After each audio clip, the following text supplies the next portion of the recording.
Senhoras, senhores, queridas irmãs, queridos irmãos, caras amigas e amigos que nos acompanham pela Web TV Mansão do Caminho e por outros órgãos virtuais, vamos fazer um voto de muita paz para todos nós.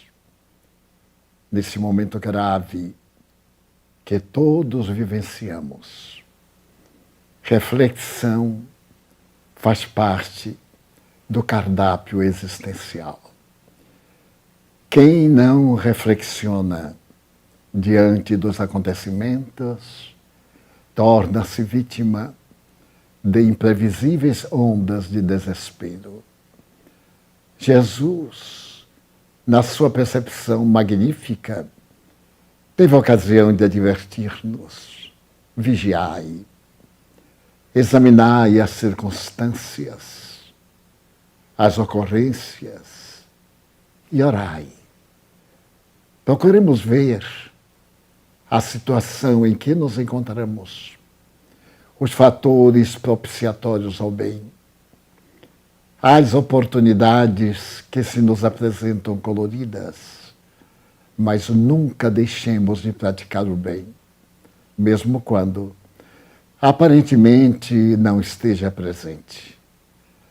E diante de alguém que nos haja ofendido, deixando dilacerado o nosso sentimento, o perdão, logo de início, deve ser a vigilância da nossa alma. Porque toda ferida que não recebe o carinhoso tratamento vai se infectando cada vez mais. E, como consequência, vai infectando outros órgãos até atingir os órgãos centrais da vida. E a raiva, na sua múltipla faceta, é uma enfermidade. E é a enfermidade do descontrole do nosso amor, da predominância do ego rasteiro em nossa vida, que necessita tanto da harmonia condizível com as circunstâncias que temos de enfrentar. O Evangelho de Cristo, que o Espiritismo redescobriu, e comenta numa obra fantástica que ele tem o nome, o Evangelho segundo o Espiritismo, admoesta-nos, chama-nos a atenção, aponta caminhos, corrige equívocos, mas está sempre aberto à esperança, à alegria de viver, mesmo naqueles momentos que parecem terminais de nossa jornada física. E todos nós, por consequência, necessitamos de estar em paz, a paz interior. Esse estado de harmonia, mente, sentimento, ideias, ações orgânicas. Essa tríade que constitui o ser humano, espírito, perispírito e matéria, de tal maneira se encontra entrelaçada, formando a unidade pessoa, que se torna indispensável sempre reflexionar em termos dessa trindade organizacional que estrutura uma criatura humana. O espírito pensa, é a sede gloriosa do pensamento, é a centelha divina dentro de nós. O perispírito, que se lhe conjuga em uma intimidade muito grande, envia essas elucubrações às células que são vitalizadas pela sua energia cósmica. E as células, por sua vez, desse ministério sagrado de multiplicar-se, fazer a disciparidade e manter a mesma quantidade no organismo, é a nossa atividade de natureza física. Se nos deixamos abrasar pela ardência das paixões físicas, claro que o nosso perispírito fica lesionado e o nosso espírito em si mesmo aturdido. Causa reflexão demorada no que aconteceu e o efeito maléfico, o ódio, o ressentimento, o desejo que o outro experimente a nossa mesma dor, se não uma outra pior, para poder respeitar os outros. E é nisso que nos enganamos. Se alguém nos ofende, não esperemos que uma ofensa lhe restitua o mal que nos fez. A melhor terapia é a de considerar o indivíduo numa fase primária da evolução. Então é o passo inicial, porque verdadeiro. Temos as mesmas características, mas não os mesmos valores de natureza moral e espiritual. Alguns somos velhas almas, outros almas e experiências dolorosas, mas outros almas em início de experiência. Por esta razão é que nós iremos refletir quanto bem faz o próprio bem. Havia na cidade de Los Angeles, nos Estados Unidos, na Califórnia, um jovem estudante idealista. Ele estava no 5º ano e deveria formar-se em medicina. Naquele momento estava em pauta o estudo da eutanásia, isto é, proporcionar a morte a pacientes incuráveis. E surgiram opiniões as mais variadas, de forma que em alguns países é legal, em outros é um crime capital, e em outros há uma certa indiferença, o que mostra a variedade de opiniões, mesmo nas leis que regem no planeta terrestre. E esse rapaz defendia com tanto ardor a eutanásia que se fez um tanto antipático pelos seus colegas que lutavam pela vida e diziam-lhe: nós somos estudantes de medicina, nós aqui estamos para salvar e tentar pelo menos dar melhores condições de vida ao desesperado à porta da morte. Nós estamos estudando para encontrar meios de tornar a vida mais apetitosa. E mesmo entre aqueles que se encontram numa pauta de angústia, abrir-lhes portas de esperança e deixar que o sol da paz ilumine, fazendo que o indivíduo aproveite cada instante da caminhada carnal. Mas ele continuava intolerante. E chega o momento quase da formatura. Nesse dia, verão muito alto, uma tempestade tomou conta da cidade de Los Angeles. Essas tempestades de verão, que acontecem praticamente em todo o mundo ocidental. A cidade já se vinha recuperando do anterior, quando o desespero tomou conta de toda a comunidade. Os hospitais, a partir do hospital público, estavam superdotados. Casarões desabavam ao peso da chuva. O trânsito infernal, quando o telefone do hospital municipal toca. A atendente exausta diz: eu não posso atender. E a pessoa diz: mas tem que me atender. Eu estou com uma paciente aqui às portas, às garras da morte, desde ontem ao entardecer, que ela está para realizar a deliverance, para um parto, mas esse parto está sendo impossível. Eu sou uma auxiliar, não sou uma médica. Aqui no bairro, eu venho atendendo já há anos a população. E o pior, essa senhora é uma alemã, não tem facilidade para o nosso idioma e é mãe de 6 crianças. É um momento desesperador. Mande uma ambulância. A atendente diz: mas não temos onde botar. As salas cirúrgicas estão todas lotadas, pacientes pelos corredores. E então a voz disse: eu vou desincumbir-me do meu dever. Vou voltar para minha casa, eu moro aqui em cima. Desde ontem que estou lutando. Não aguento mais. Então vou lhe dar o endereço e deixo por sua conta. E deu o endereço, desligou o telefone. A atendente ficou angustiada. Mas o que poderia fazer? Na sua mão estava a relação dos médicos, dos paramédicos. Ela encaminhara um e outro para tal e qual finalidade. Mas então ela viu na parte final dos paramédicos o nome que era um tanto estranho. Ela leu e disse, bem, é um doutorando.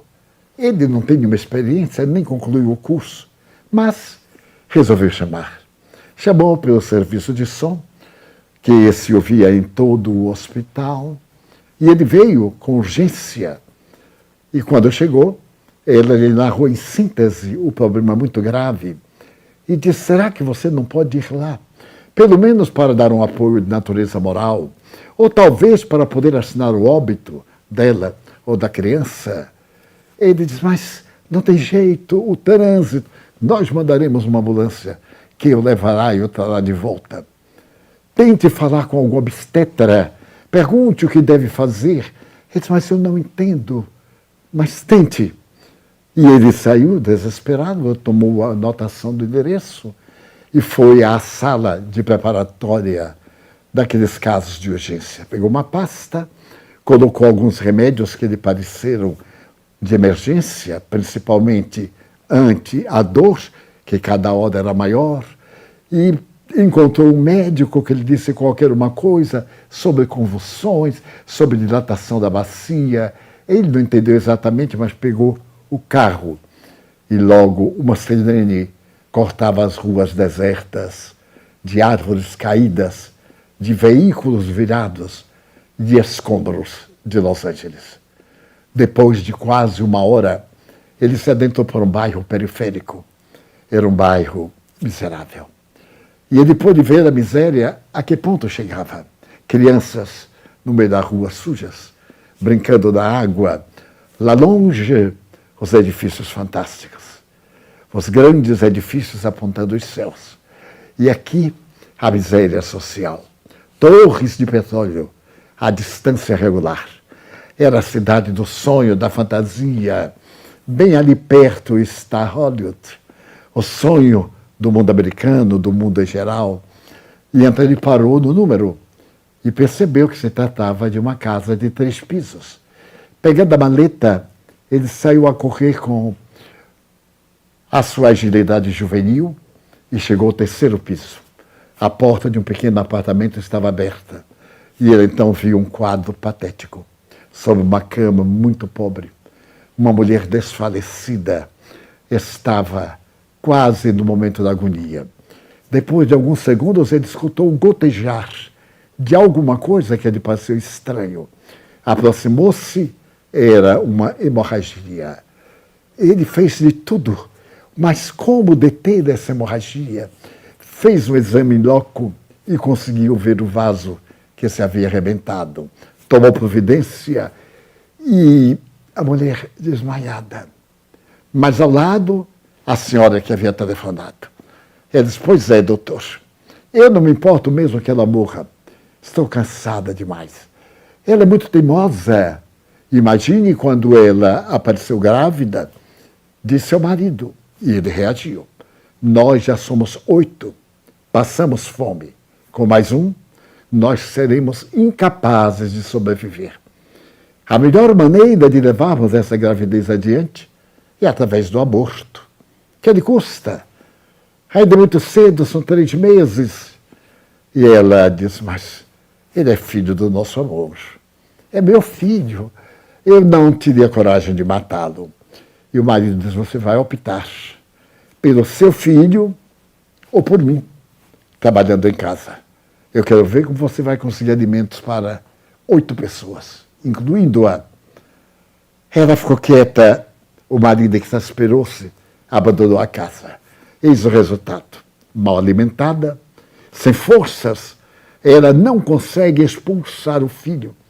Já estive olhando, ele está coroando, numa posição muito boa, com um pouco de esforço, ela poria esta vida no mundo. Ele então olhou, esteve apalpando a região e teve a ideia de aplicar-lhe uma substância endovenosa que talvez ajudasse com um pouco de energia. E o fez. A tarde ia caindo. A chuva parou um pouco. Apareceu aquele céu maravilhoso, iluminado por tonalidades vermelhas, rosas, com tons azuis e nuvens bem suaves. Parecia um cromo de beleza. E ele, então, não tinha religião. Mas naquele momento ele sentiu Deus na paisagem. E aí orou. Lembrou-se da infância. Todos nós temos uma infância radiosa, alguns minutos de brilho, outros nem tanto. E orou, Pai Nosso, com a alma de joelhos, tu que tudo podes, salva-os. Se tu quiseres, tu podes salvá-los. Eu te suplico. Ainda não havia terminado a súplica quando ele ouviu um gemido forte. Era ela se debatendo. Estava havendo alargamento dos ossos da genitália. Ele correu, procurou introduzir uma das mãos para pegar a cabeça da criança, puxá-la, e depois de um esforço tremendo, do lado de fora, a criança vagiu, a criança sorriu, chorou, e ele sentiu alívio. Cortou a placenta, mas não tinha de botar.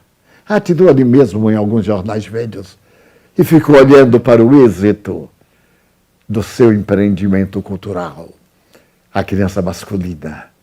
Ele tirou uma caderneta do bolso, uma caneta a fita métrica, e colocou na tarde do dia Y. Nasceu uma criança do sexo masculino que eu atendi em nome da universidade, pesando. Então ele pegou a criança e calculou, talvez 2,8 kg, talvez 3 quilos. E então ele estava jubiloso, tirou a fita métrica, e quando ele foi medir da base do crânio, ou melhor, da parte superior do crânio, ao calcanhar, ele parou. A criança tinha o pé direito deformado. Era uma deformidade genética. O pé era voltado para trás. Ele ia ter sempre um pé equino. Cairia muito até adaptar-se. Então ele se revoltou. Olhou para aquela criança. A fome que ia receber naquele lar miserável. Escutou os gritos dos irmãos. Olhou a mulher semi-desmaiada. A outra senhora havia descido ao seu apartamento. A eutanásia brilhou-lhe na mente. Salva! Tu tens o poder de Deus? Salva! Aplica-lhe uma injeção e tudo está resolvido. Em alguns segundos, tu terás salvo esta criança do bullying, de tantas misérias, talvez do crime. Porque ela pode não suportar o apelido que lhe darão de aleijado, de coxo, e poderá tornar-se talvez um bandido. Ele abriu a pasta, procurou um produto que parecia entrar em choque do que houvera aplicado antes, preparou a ampulha, mas quando ele ia aplicar naquele braço magro, algo gritou dentro dele: que tens tu com isto? Era a consciência. A consciência é a lei de Deus. E a voz interior dizia: tu foste chamado para salvar, não para matar. Atrever-te-ás a matar? Ele teve um arrepio e disse: sabe de outra? Eu me vou embora. Jogou fora o líquido, corrigiu a pasta e deixou a criança lá com sua mãe. A placenta no chão. Desceu a escadaria um pouco perturbado. Entrou no automóvel, na ambulância, voltou para o hospital. Passaram-se os meses, os anos, e ele foi morar no centro dos Estados Unidos. Casou-se e começou a fazer pediatria. Abriu um consultório pediátrico. A região era muito necessitada. Era uma região com alguma grandeza econômica, mas com muitos problemas tradicionais, inclusive com os restos da escravidão. Ele então preferiu abrir uma clínica. atender gratuitamente 1 ou 2 dias, e nos outros, atender regiamente remunerado para manter um bom nível de vida. Passa o tempo e ele enriquece. E teve uma filha que era o coroamento da sua vida conjugal. Quando a filha estava na época de fazer o curso superior, ele sugeriu a Universidade da Califórnia, em Los Angeles. E ela resolveu fazer medicina, porque já tinha ali toda a clientela, o material, a clínica, poderia dar uma feição nova. Viajou para a Califórnia e, após o período, ela colou grau. Mas houve algo peculiar. Apaixonou-se por um jovem doutorando e com ele casou-se. E o casal veio morar na cidadezinha. Prosperaram. Os 4, seus pais, seu marido e ela, conseguiram amealhar uma pequena fortuna. Mas, de repente, ela ficou grávida. Ficou grávida e teve uma filha. A menina era linda, a cabeleira um trigal maduro, os olhos azuis. As tradições normandas predominavam do sangue dos seus pais e agora através do marido. Ela estava imensamente feliz. Quando a criança completou 2 anos, ela resolveu fazer o doutorado. E o único lugar seria em Los Angeles. Ela se prepara e resolve com o marido morar em Los Angeles. Explica ao pai. Depois que se doutorasse, viria ajudá-lo. Mas os avós são almas muito singulares. A criança tinha os avós, os pais dela, porque do marido era no outro estado, no Arkansas. E então, o avô terminou cedendo. Mas ele teve uma ideia. Separar-se da netinha, ele não tinha coragem. Então ele resolveu vender a clínica, a residência luxuosa, também estimulou o genro a vender a sua, e transferiu-se para Los Angeles, uma praia Osmond, muito boa, e ali ele construiu 2 palacetes, 2 mansões, dignas dos astros de Hollywood, que têm as suas residências naquela maravilhosa cidade. Nascendo agora nova esperança, ele estava todo dia com a sua criancinha adorada. Quando a menina completa 5 anos, terminava o jardim de infância, e ele resolveu proporcionar uma festa. Na sua casa tinha um pequeno bosque, jardins adornados com estátuas, pequenos recantos, estátuas, enfim, um lugar encantador. E no dia aprazado, um domingo, às 5 da manhã, a netinha, que estava dormindo na sua casa, começou a chorar. Sentia muitas dores nas articulações. Ele foi atendê-la assustado e percebeu que ela estava com febre. Não era uma febre muito alta, mas era uma febre preocupante. 38 graus. Ele examinou-a, percebeu algumas marcas como se fosse inflamação nas articulações mais expressivas. Então resolveu dar-lhe um antifebril.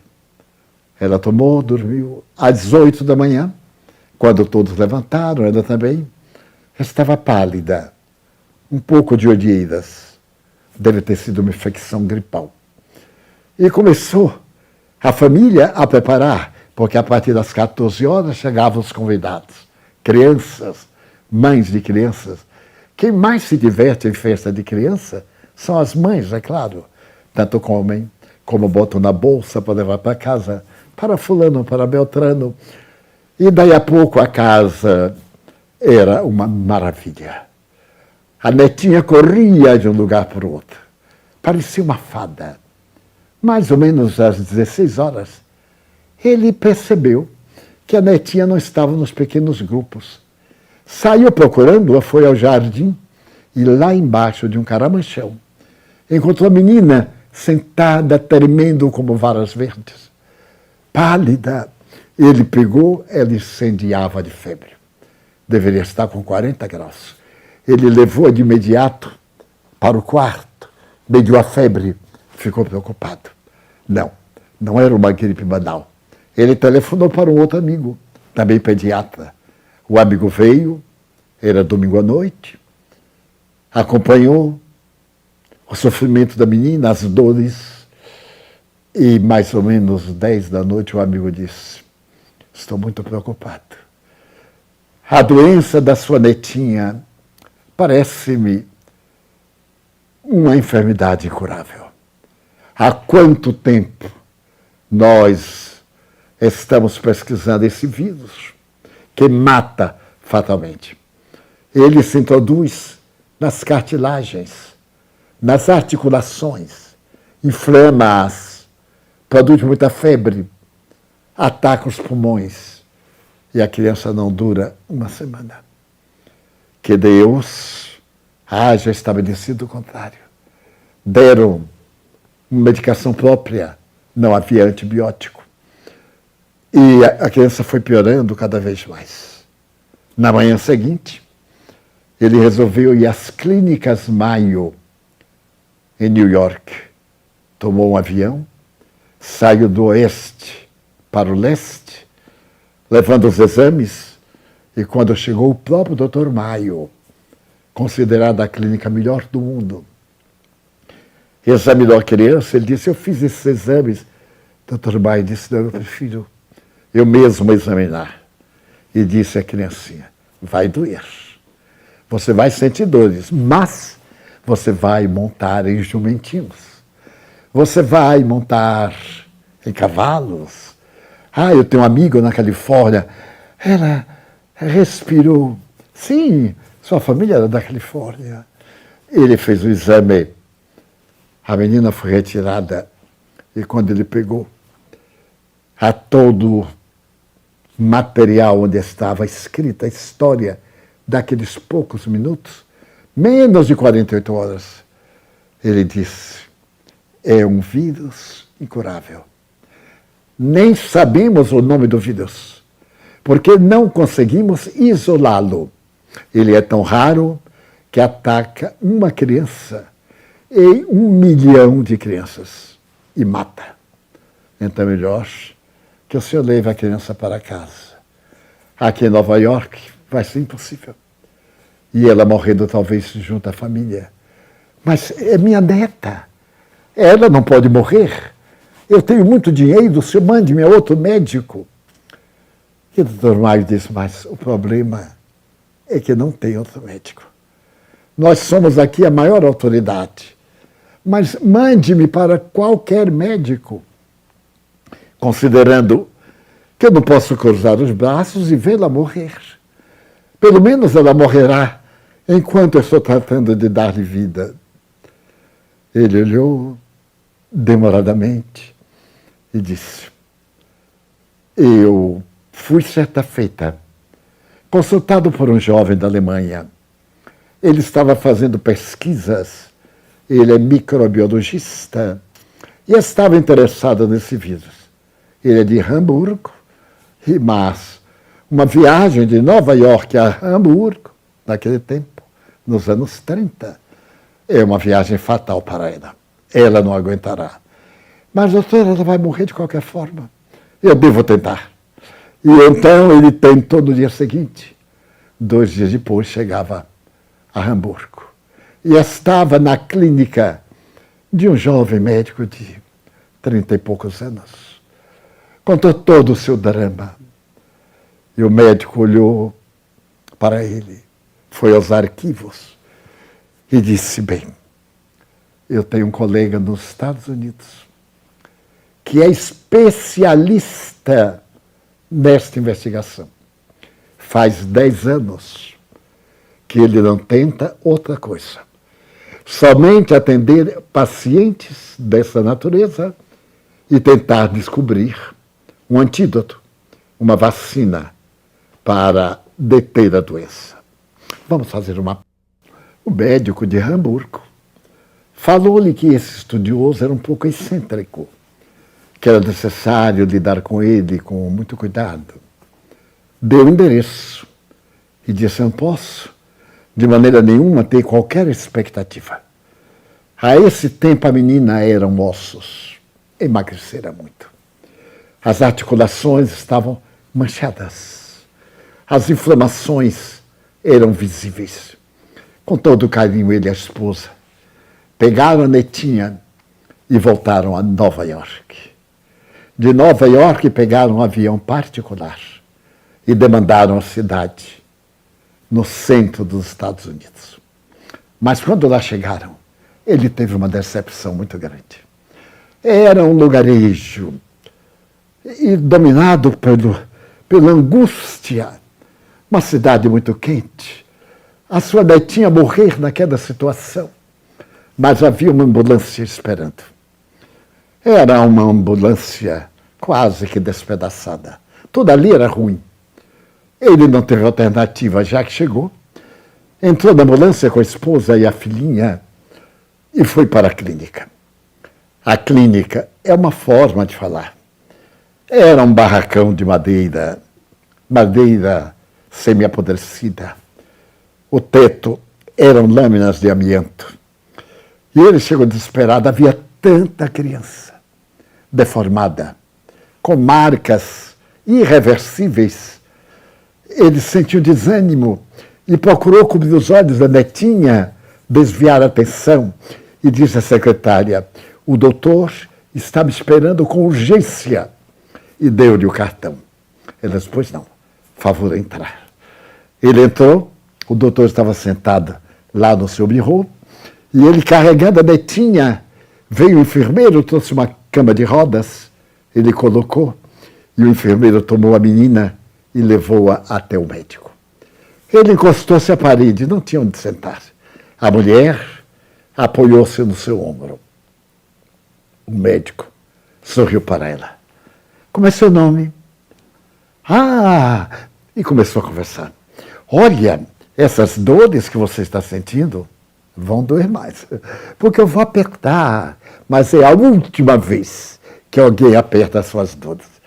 E começou. Ela já não era somente nas articulações que lhe doíam. Qualquer contato dos ossos doíam e ela chorava. E o médico animava. Você gosta de banho de mar? Pois você vai tomar banho de mar. Você gosta de correr na escada? Agora, nessas escadas, assim que sobem sozinhas, que descem sozinhas, estavam lançadas as escadas rolantes. E ela se distraiu. Ele examinou tudo e disse: meu amigo, é um caso fatal. Por favor, leve a criança para mais distante. Ele se aproximou do médico e o médico disse: este vírus é o desafio da ciência contemporânea.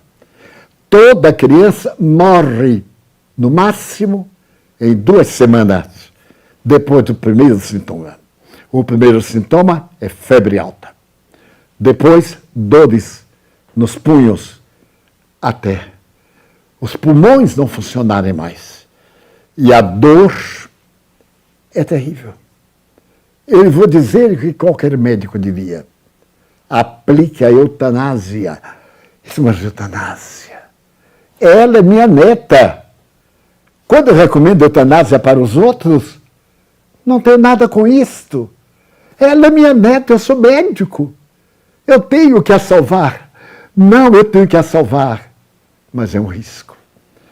Eu, há poucas semanas, consegui um pródromo de vacina, mas nunca pude experimentá-lo em um paciente humano, porque a doença é tão perversa que ninguém escapa.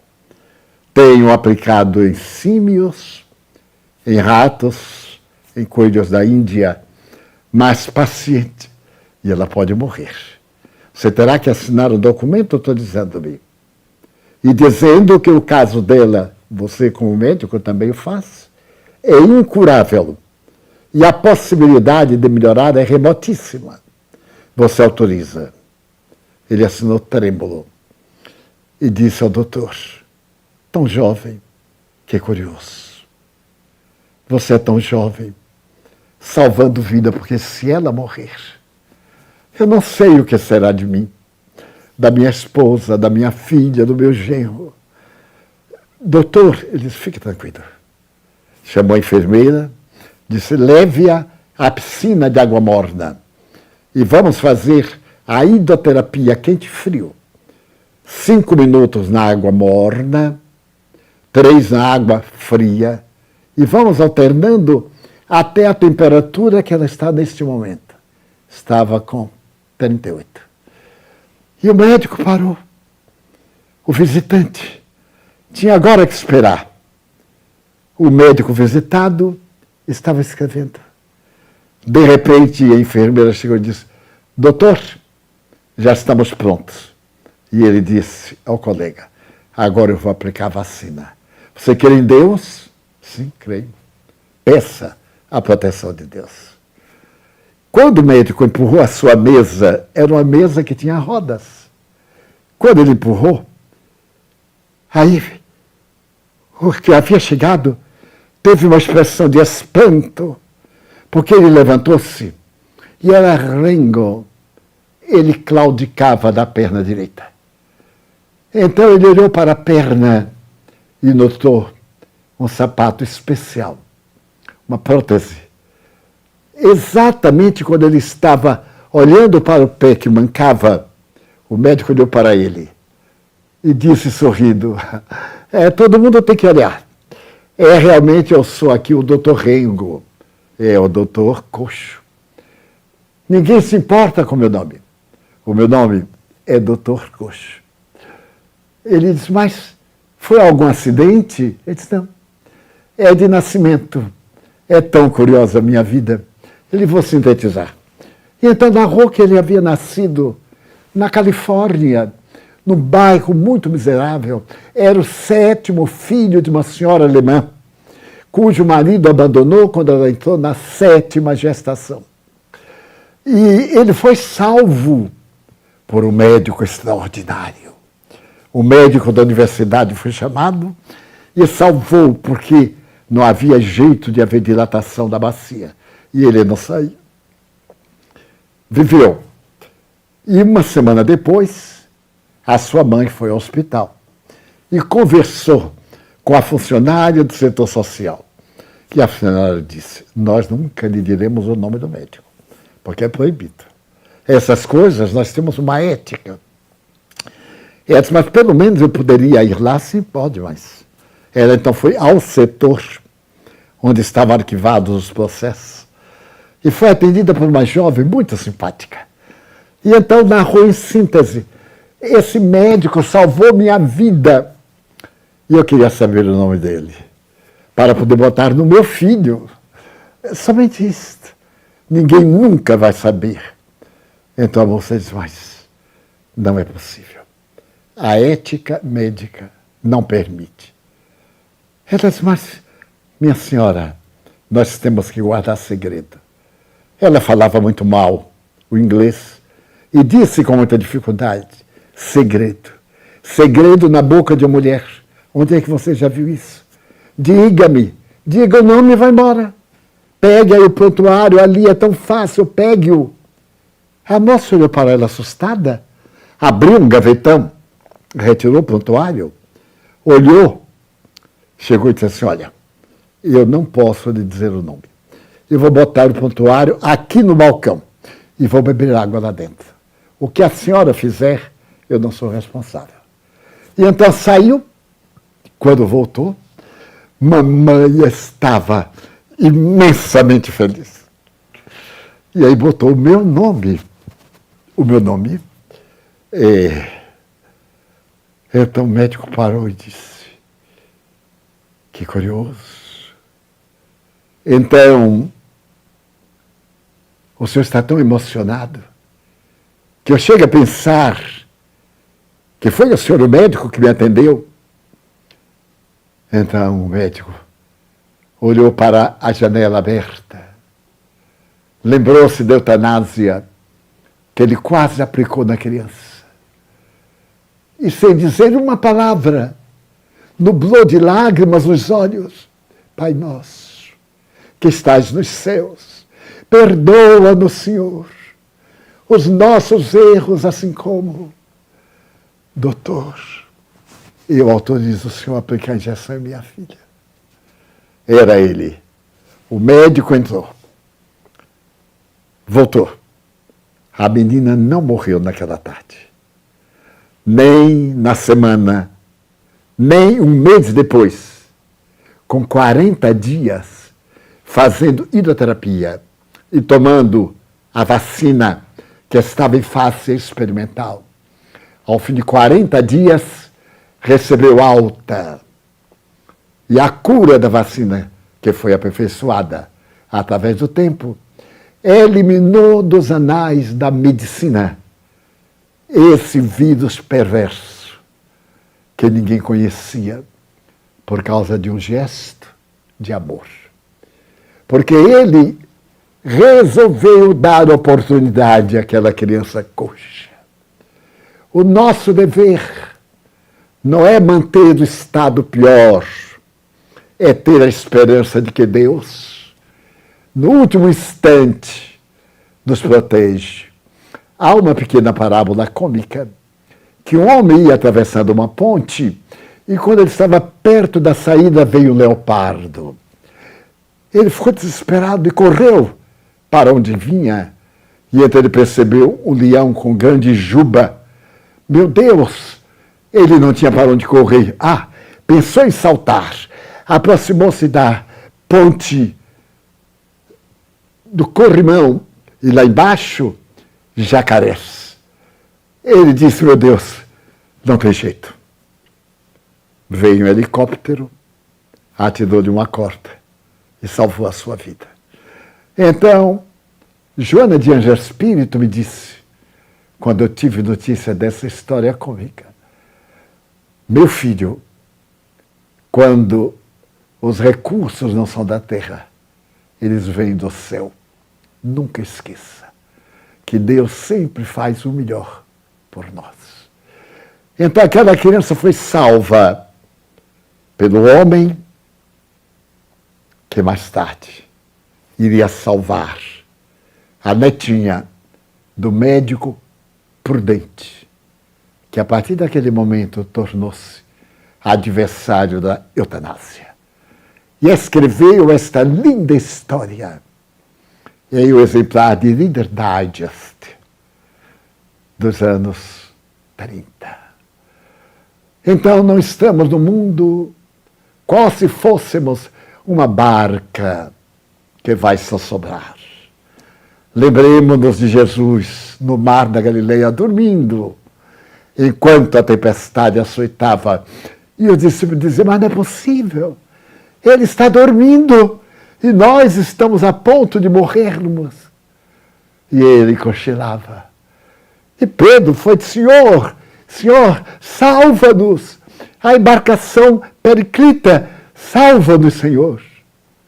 Ele levantou-se como um sol nascente. E olhem, observem, ouçam.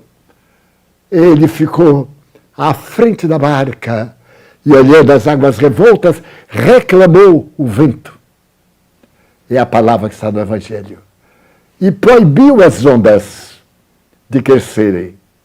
E o mar da Galileia retomou a placidez das suas águas. Porque o mar da Galileia está numa profundidade de terra de 200 metros abaixo do mar Mediterrâneo. E isso, na experiência geográfica, produz determinada atmosfera. E de vez em quando é sacudido por tempestades inesperadas, como a Gulf Stream, lá do Golfo do México, que é responsável, de certo modo, cada ano pelos terríveis furacões e etc. da costa leste norte-americana. Uma questão geográfica e tantos danos, porque Deus sempre vigia. É nesse sentido que nesta hora de problemas não desanimemos, porque há soluções que nós desconhecemos. A vida tem respostas que jamais nos ocorreram. E em nosso peregrinar, um longo peregrinar, existem questões tão maravilhosas que somente considerando-se a mão simbólica de Deus é que nós podemos compreender essa lei que Allan Kardec denominou de causa e de efeito. Nós vivemos um universo causal. O universo não se fez a si mesmo. Uma força anterior reuniu as moléculas resultantes da grande explosão e nós temos, de repente, o universo. Einstein perguntava, será que este é o primeiro universo e único? Não sabemos. Nós temos notícia do nosso universo graças à grande explosão de há 14 bilhões de anos. Até hoje o som está chegando aos nossos telescópios, fora da Terra.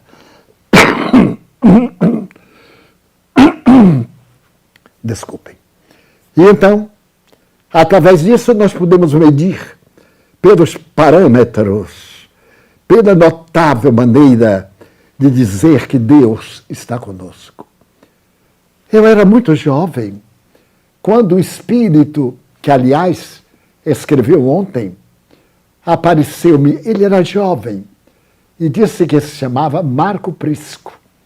Ele era romano ao tempo de Jesus e foi a Jerusalém com parte de um grupo legionário e conheceu Jesus. Então Marco Prisco um dia me disse, você vai ter uma vida longa e de muitas dificuldades, muitos problemas, porque a mediunidade exige severas lições, cuidados, etc. E você é muito jovem, sonhador. Eu lhe vou dar um conselho para toda a sua vida. E eu, que era inexperiente, comecei a pensar, um conselho para toda a vida. Quando eu tiver 50 anos, eu vou pensar diferente de agora, que eu tenho 21.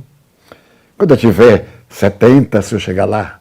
E assim, fiquei a zombar deste para sempre.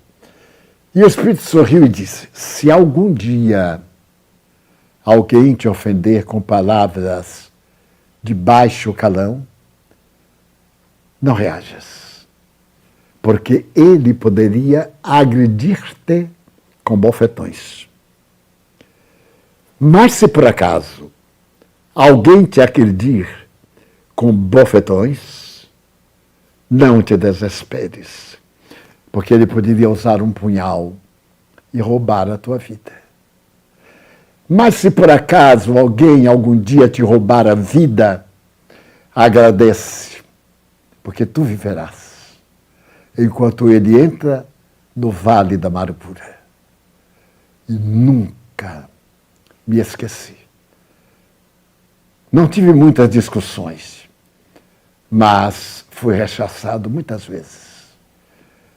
Não tomei surras homéricas, mas fui agredido pelo menos 3 vezes na ordem física. E ninguém me ameaçou de morte. Mas mesmo que eu faça hoje, estou caminhando para a vida. Porque morrer é transferir-se de uma onda vibratória para um grupo de ondas que constitui as moradas do Pai. Ainda hoje pela manhã, olhava pela janela enquanto aguardava um espírito amigo que está psicografando. Ele marcara às 10 horas da manhã. E eu estava ali arrumando os papéis, olhando o lapiseiro para a psicografia, e a janela estava aberta. Então eu olhava a natureza e me veio um pouco de melancolia. A melancolia era esta. Vivi tantos anos. Está tão próxima o momento da desencarnação. O que é que eu deixo? Qual é o meu legado? Não tenho filhos biológicos. Não tenho companhias. Deus me colocou numa família pródiga. Eu sou o número 13. Hoje eu sou o último. Não tenho sobrinhos, tios, avós, pai, irmão. Só tenho a misericórdia de Deus. No momento da minha grande solidão, Deus encaminhou alguém para ser uma alma que ore pela minha alma. E então, aquele momento de melancolia que me fazia lembrar o mundo espiritual, desapareceu. E eu vi o sol. E ainda comecei a raciocinar assim: meu Deus, esse sol que me arde foi o mesmo que brilhou nas estradas por onde Jesus andava. Esta luz que demora entre 8 e 15 minutos para chegar à Terra desde que sai do seu núcleo, foi o mesmo que viu Jesus cantar, que viu Francisco de Assis pedir ao irmão Lobo: não faça isto. Por favor, seja irmão dos nossos irmãos. Será esse sol, quando se apagar para mim, que brilhará nos dias do porvir, que eu, você, nós estamos preparando neste instante da grande revolução, em que a Terra passará a mundo de regeneração. Não se queixe das dores. De repente chega a solução. Aproveite cada minuto. Sorria mais. Junto a quem você ama, diga mais que ama. Fale do significado dessa pessoa em sua vida. Se você não frui desse prazer, na mente, crie a construção de um amor profundo, leal, que lhe faça sorrir. Porque, acima de tudo, Deus é amor. Dessa forma, quando aquele jovem viu a criança magérrima e lhe ia aplicar eutanásia, a consciência disse: que tens tu com isso? Deixa-o. Então vamos deixar o mundo nas mãos daquele que criou o mundo e vamos ajudar Deus, tornando o mundo melhor pela nossa transformação moral. Muito obrigado.